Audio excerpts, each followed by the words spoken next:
বন্ধুরা, আশা করি সকলে ভালো আছেন।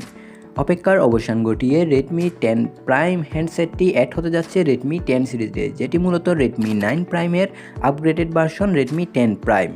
গত বছর ঠিক আগস্ট মাসে বাংলাদেশের বাজারে লঞ্চ হয়েছিল Redmi 9 Prime। ঠিক তার এক বছর বাদে আবারও আসতে যাচ্ছে Redmi 10 সিরিজের নতুন একটি হ্যান্ডসেট Redmi 10 Prime।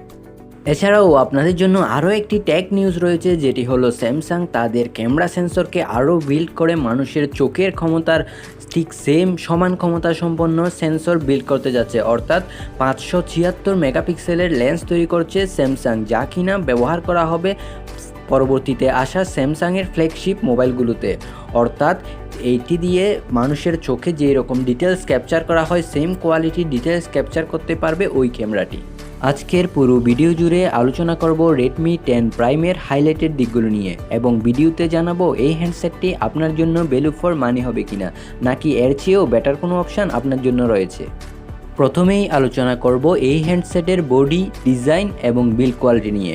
ডিজাইন এবং আউটলুক কিন্তু বেশ প্রিমিয়াম।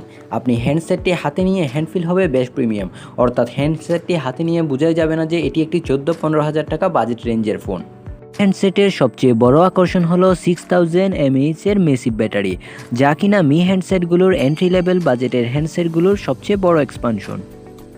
আর এতে থাকছে মিডিয়াটেকের সম্পূর্ণ নতুন একটি চিপসেট Helio G88, যাতে কিনা আপনারা ভার্চুয়াল র্যাম এক্সপানশনের সুযোগ পাচ্ছেন।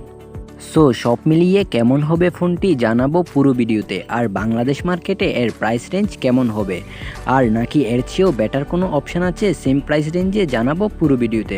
সো কোনো কিছু মিস না করে পুরো ভিডিওটি দেখতে থাকুন। প্রথমেই কথা বলবো ফোনটির বডি, ডিজাইন এবং বিল্ড কোয়ালিটি নিয়ে।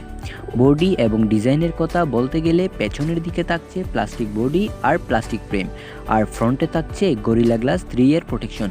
পেছনে ঠিক উপরের দিকে বাম পাশে থাকছে কোয়াড ক্যামেরা সেটআপের ক্যামেরা বাম, আর ফ্রন্টে থাকছে ফুল ভিউ ডিসপ্লে। আর ফ্রন্ট ক্যামেরাটি ডিসপ্লের ঠিক উপরের দিকে মাঝখান বরাবর 5 হোল কাট আউটে অবস্থিত, আর ক্যামেরাটির সাইজ বেশ ছোটোখাটো, তবে তেমন বেশি ছোটও না তেমন বেশি বড়ও না। এই ফোনটির থিকনেস রাখা হয়েছে 8.9 মিলিমিটার, আর ওজন হচ্ছে 181 গ্রাম। সো আমরা বলতে পারি এই ফোনটি বেশ লাইট অ্যান্ড ওয়েট। ফোনটির ডান পাশে থাকছে পাওয়ার বাটন আর ভলিউম রকার বাটন, আর পাওয়ার বাটনেই থাকছে ফিঙ্গারপ্রিন্ট স্ক্যানার সিস্টেম, আর উপরের দিকে থাকছে স্পিকার গ্রিল, আর সাথে থাকছে 3.5 হেডফোন জ্যাক, আর নিচের দিকে থাকছে USB type C port, speaker grille, আর সাথে থাকছে মাইক্রোফোন সিস্টেম। আর ফোনটির বাম পাশে থাকছে ট্রিপল কার্ড স্লট, অর্থাৎ এই ফোনটিতে পাচ্ছেন উপরে এবং নিচের দিকে মিলে টোটাল ডুয়েল স্পিকার প্যানেল। ফোনটি 3টি কালার ভেরিয়েন্টে পাওয়া যাবে, একটি হচ্ছে গ্রে, আরেকটি হচ্ছে হোয়াইট এবং আরেকটি হচ্ছে ব্লু। সো আমার কাছে ফোনটির ডিজাইন এবং বিল্ড কোয়ালিটি বেশ ভালো লেগেছে। আপনার কাছে কেমন লেগেছে তা অবশ্যই কমেন্ট করে জানাবেন। ফোনটিতে থাকছে 6.5 ইঞ্চির ফুল HD প্লাস ডিসপ্লে, যার রেজুলেশন 1080p × 2400 পিক্সেল, যার রিফ্রেশ রেট 90 হার্জ, আর এর কালার ডেন্সিটি 405 ppi। এবারে কথা বলবো ফোনটির সফটওয়্যার এবং পারফরমেন্স নিয়ে। ফোনটিতে থাকছে Android OS 11, যার সাপোর্ট হিসেবে পাবেন MIUI 12.5, আর প্রসেসর সেকশনে থাকছে মিডিয়াটেকের প্রসেসর Helio G88, যা 12 ন্যানোমিটার আর্কিটেকচারের তৈরি, আর GPU হিসেবে থাকছে Mali G52 MC2। তবে ফোনটি গ্লোবাল মার্কেটে 3টি ভেরিয়েন্ট পাওয়া গেলেও আমাদের এখানে মাত্র 2টি ভেরিয়েন্ট পাওয়া যাবে। একটি হচ্ছে 4GB র্যামের সাথে 64GB রম ভেরিয়েন্ট, আর 6GB র্যামের সাথে 128GB রম ভেরিয়েন্ট। যেহেতু মিডিয়াটেকের প্রসেসর Helio G88 থাকবে, সেহেতু আপনারা হালকা পাতলা গেমিং করতেই পারবেন। তবে সাজেশন থাকবে এটি হাই র্যাঙ্কের গেমসগুলো আপনারা হাই গ্রাফিক্সে প্লে করবেন না, কারণ হাই র্যাঙ্কের গেমসগুলো আপনারা যদি হাই গ্রাফিক্সে প্লে করেন তাহলে আপনারা অবশ্যই হালকা পাতলা ল্যাগিংয়ের সম্মুখীন হবেন। তবে আপনারা যদি হাই র্যাঙ্কসের গেমসগুলো আপনারা মিডিয়াম বা লো গ্রাফিক্সে প্লে করেন তাহলে আপনারা স্মুথলি রান করাতে পারবেন। এই হ্যান্ডসেটটির সাথে গুড নিউজ এটাই যে এই হ্যান্ডসেটে আপনারা ভার্চুয়াল র্যাম এক্সপানশনের সুবিধা পাচ্ছেন, যেটি হলো 4GB র্যাম ভেরিয়েন্টের কাছে আপনারা 1GB র্যাম এক্সপানশন করতে পারবেন ভার্চুয়ালভাবে, আর 6GB র্যাম ভেরিয়েন্টকে আপনারা এক্সপানশন করতে পারবেন আরও 2GB পর্যন্ত। তবে এটিও ঠিক যে আপনার ভার্চুয়াল র্যাম অরিজিনাল র্যামের মতো স্পিড বা অত ভালোভাবে কাজ করবে না। মাল্টিটাস্কিং বা অন্যান্য কাজের কথা বলতে গেলে যেহেতু এই হ্যান্ডসেটটিতে মিডিয়াটেকের প্রসেসর হেলিও G88 এর সাথে 4GB র্যাম অথবা 6GB র্যামের ভেরিয়েন্ট পাচ্ছেন, সেহেতু আপনারা মাল্টিটাস্কিং অথবা অন্যান্য যে কাজগুলো আপনারা প্রতিনিয়ত সোশ্যাল মিডিয়া ব্রাউজিং এবং ইন্টারনেট ব্রাউজিং করে থাকেন সেগুলো ইজিলি করতে পারবেন। সেক্ষেত্রে কোনো ল্যাগিং বা ল্যাগসের সম্মুখীন হতে হবে না আপনাদেরকে। এর পেছনে রয়েছে 50 মেগাপিক্সেলের দুর্দান্ত কোয়াড ক্যামেরা সেটআপ, যার মেইন শুটার হিসেবে থাকছে 50 মেগাপিক্সেলের সোনি সেন্সর, আর ওয়াইড অ্যাঙ্গেলের থাকছে 8 মেগাপিক্সেলের আলট্রা ওয়াইড অ্যাঙ্গেল ক্যামেরা এবং 2 মেগাপিক্সেলের ম্যাক্রো ডেডিকেটেড ক্যামেরা সহ 2 মেগাপিক্সেলের ডেপথ সেন্সর। 50 মেগাপিক্সেলের মেইন ক্যামেরার অ্যাপারচার হলো f1.8। এর সেলফি সেকশনে থাকছে 5 হোল কাট আউটযুক্ত 8 মেগাপিক্সেলের সেলফি ক্যামেরা।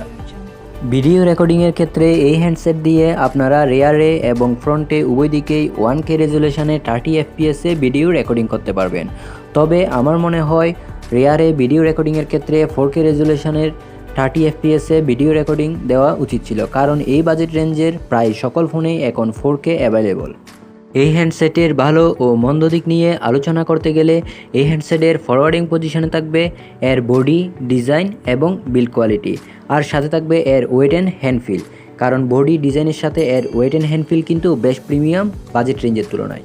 আর ব্যাকওয়ার্ড পজিশনে থাকবে এর ক্যামেরা ফিচার্সগুলো, কারণ ফ্রন্টে দেওয়া 8 মেগাপিক্সেল ক্যামেরাটি বেশ হতাশ করেছে, আর এই বাজেট রেঞ্জে এসে 8 মেগাপিক্সেল ক্যামেরাটি একদমই মেনে নেওয়া যাচ্ছে না। যার জায়গায় যদি 12 মেগাপিক্সেল অথবা 13 মেগাপিক্সেলের একটি সেন্সর দেওয়া হতো, তা কিন্তু বাজেট অনুযায়ী বেশ প্রিমিয়াম হতো। আর ব্যাক সাইডে অ্যাটলিস্ট ভিডিও রেকর্ডিংয়ের ক্ষেত্রে 4K-তে 30 FPS দেওয়া উচিত ছিল, কারণ 50 মেগাপিক্সেল ক্যামেরার সাথে 1K-তে ভিডিও রেকর্ডিং একদমই যাচ্ছে না। এন্ট্রি লেভেল বাজেটে এর ডিজাইনের কথা চিন্তা করলে এই হ্যান্ডসেটটি কিন্তু একদম পারফেক্ট। এই ছিল হ্যান্ডসেটটি নিয়ে আমার অভিমত। তবে আপনার কেমন লেগেছে হ্যান্ডসেটটি অবশ্যই কমেন্ট সেকশানে জানাবেন। ভিডিওটি ভালো লাগলে অবশ্যই একটি লাইক দিবেন, আর কোনো কিছু জানার থাকলে অবশ্যই কমেন্ট সেকশনে জানাবেন। আর আপনি যদি আমাদের চ্যানেলটি সাবস্ক্রাইব না করে থাকেন তাহলে অবশ্যই চ্যানেলটি সাবস্ক্রাইব করে থাকবেন, আর চ্যানেলটি সাবস্ক্রাইব করে পাশে থাকা বেল আইকনটি বাজিয়ে দিবেন, যাতে পরবর্তী ভিডিও আপলোড করা মাত্রই আপনি একটি নোটিফিকেশান পেয়ে যান। ধন্যবাদ সবাইকে, ভালো থাকবেন, সুস্থ থাকবেন।